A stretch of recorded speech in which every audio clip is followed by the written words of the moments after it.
এবার দেখো, এবার যে উপপাদ্যটা করব সেটা হচ্ছে কোনো ত্রিভুজের যে কোনো একটি বাহুর মধ্যবিন্দু দিয়ে অঙ্কিত দ্বিতীয় একটি বাহুর সমান্তরাল সরলরেখা তৃতীয় বাহুকে সমদ্বিখণ্ডিত করবে। আচ্ছা, আগে ছবি আঁকি, তা নইলে এটা পুরোটা পড়ে মাথায় রাখতে অসুবিধা হবে। দেখো, একটা ত্রিভুজ আঁকছি।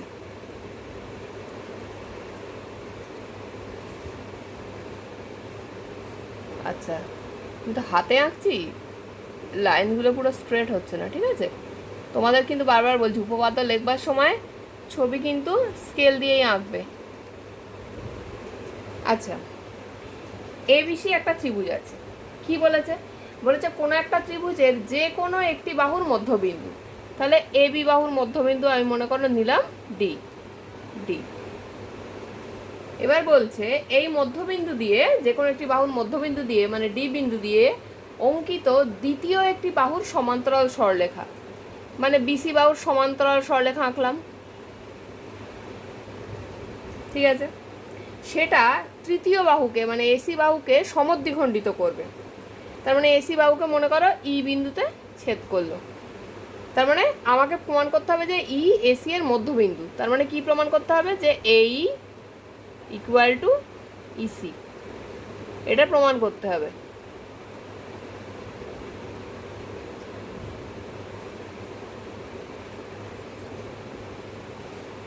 তাহলে প্রমাণ করতে হবে এই ইকুয়াল টু ইসি তৃতীয় বাহুকে সমদ্বিখণ্ডিত করবে। আর কি প্রমাণ করতে বলেছে? এবং ত্রিভুজের বাহুগুলির দ্বারা সমান্তরাল সরলরেখার খণ্ডিতাংশ, সমান্তরাল সরলরেখার খণ্ডিতাংশ মানে ডিই, এটা দ্বিতীয় বাহুর অর্ধেক হবে। দ্বিতীয় বাহু কোনটা? বিসি।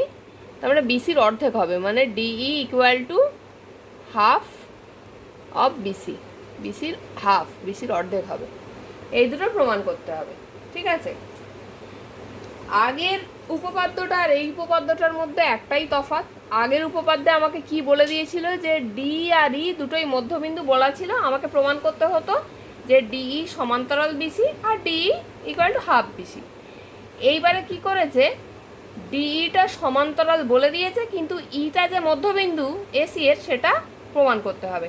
আগের বারে ইটা এসি এর মধ্যবিন্দু বলা ছিল, ডিইটা সমান্তরাল প্রমাণ করতে হতো।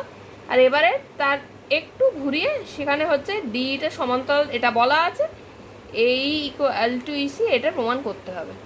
আচ্ছা, তো অঙ্কনটা ওই একইভাবে করব। আমি কি করব? ই ডি বাহুকে এমনভাবে বাড়াবো যাতে ইডি ইকুয়াল টু ধরো ডিএফ, তারপরে বি আর এফ যোগ করলাম, ঠিক আছে? তাহলে আমি অঙ্কনে কি লিখব? লিখব ই ডি বাহুকে এফ পর্যন্ত এমনভাবে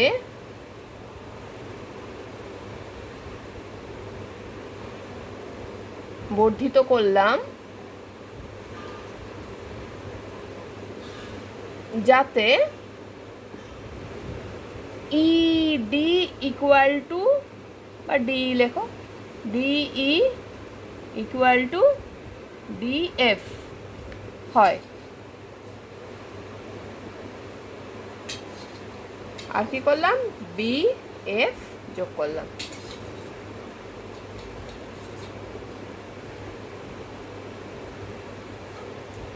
হলো। এবার প্রমাণ শুরু করব।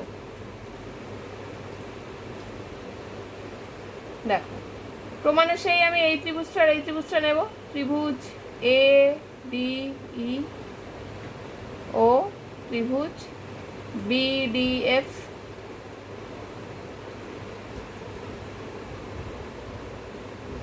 এর মধ্যে কি কি মিল আছে? ডিই ইকুয়াল টু ডিএফ, সেটা তো আমার অঙ্কন অনুসারে হয়েইছে। তাহলে ডিই ইকুয়াল টু ডিএফ অঙ্কন অনুসারে।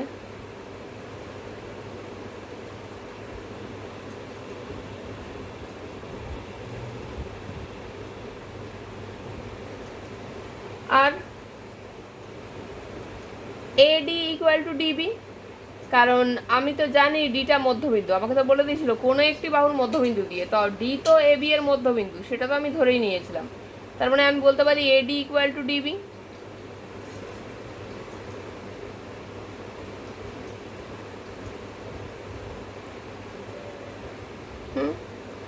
আর কি বলতে পারি, বিপ্রতীপ কোণ, এই কোণটা আর এই কোণটা সমান বিপ্রতীপ কোণ, তার মানে কোণ এডিই, এডিই মানে এই কোণটা সমান বিপ্রতীপ বিডিএফ।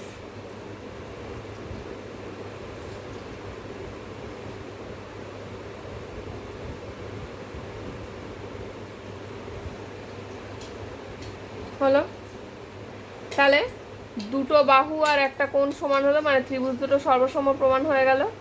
অতএব ত্রিভুজ এ ডি ই সর্বসম, ত্রিভুজ বি ডি এফ। তাহলে ত্রিভুজ দুটো যদি সর্বসম হয়, তার মানে আমি বলতে পারি যে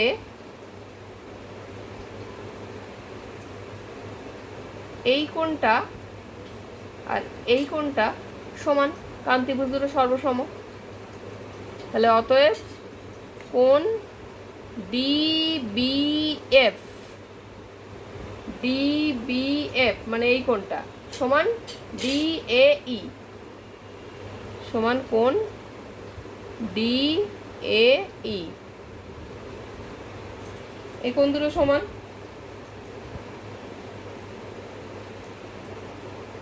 কিন্তু এরা তো একান্তর কোণ, কিন্তু এরা একান্তর কোণ।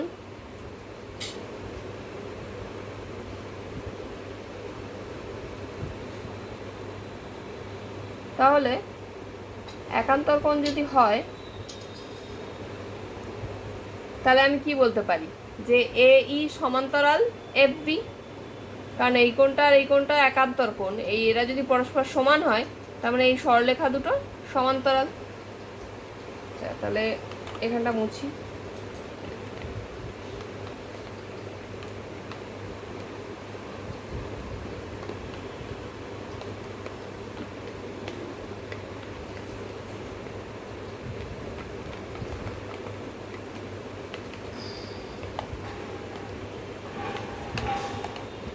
তার মানে আমি বলতে পারি অতএব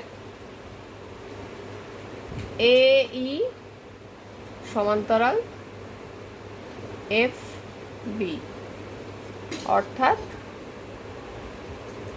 এ সি সমান্তরাল এফ বি। এই আর এসি তো মানে পুরো একটাই সরলরেখা, তাহলে এটা এটা সমান্তরাল, মানে পুরো সরলরেখাটার সঙ্গে এটা সমান্তরাল। তার মানে আমরা কি পাচ্ছি যে ইসি সমান্তরাল এফ বি, এটা তো পাচ্ছি। কারণ যদি এসি পুরো সরলরেখাটা এফ বি সমান্তরাল হয়, তার মানে ইসি সমান্তরাল এফ বি লিখতেই পারি।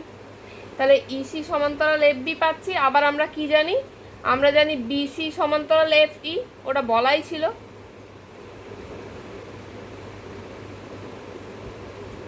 এখানে বলাই ছিল না যে একটি বাহুর মধ্যবিন্দু দিয়ে অঙ্কিত দ্বিতীয় একটি বাহুর সমান্তরাল সরলরেখা, তার মানে বিসি এর সমান্তরালই তো এটা এঁকেছিলাম। তাহলে দেখো এফ ই সি বি, এই যে চতুর্ভুজটা, এই চতুর্ভুজের এই বাহুটা আর এই বাহুটা সমান্তরাল, এই বাহুটা আর এই বাহুটা সমান্তরাল।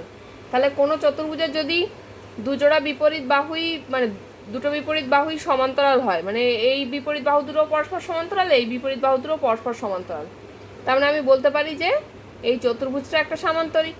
তাহলে অতএব এফ ই সি বি একটি সামান্তরিক।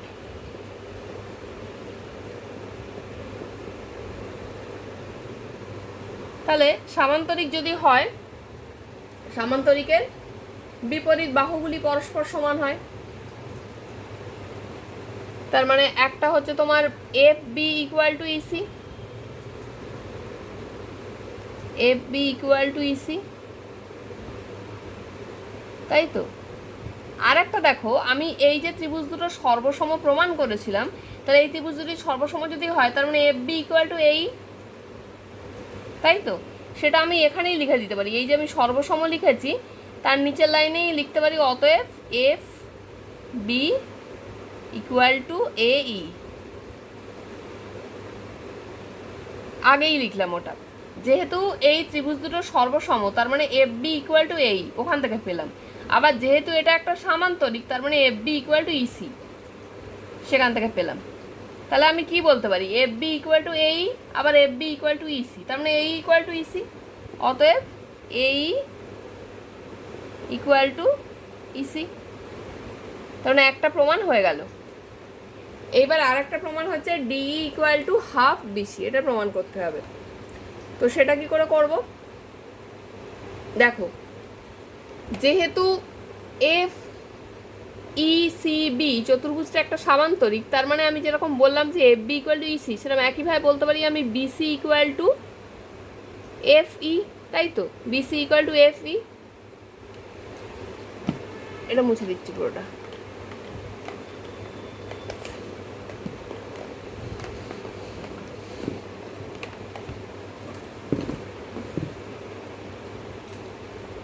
BC equal to F E. আবার এফ ইটাকে আমি কি লিখতে পারি, F D plus D E, F D plus D E. এবার আমি যে এঁকেছিলাম আমার আঁকা অনুযায়ী কি ছিল, আমার F D equal to D E ছিল, তার মানে আমি এফ ডির জায়গায় আবার ডিই লিখে দিতে পারি, মানে ডিই প্লাস ডিই। অতএব বিসি ইকুয়াল টু কি হলো, টু ডিই, অর্থাৎ D E equal to half B C. দ্বিতীয় প্রমাণটাও হয়ে গেল।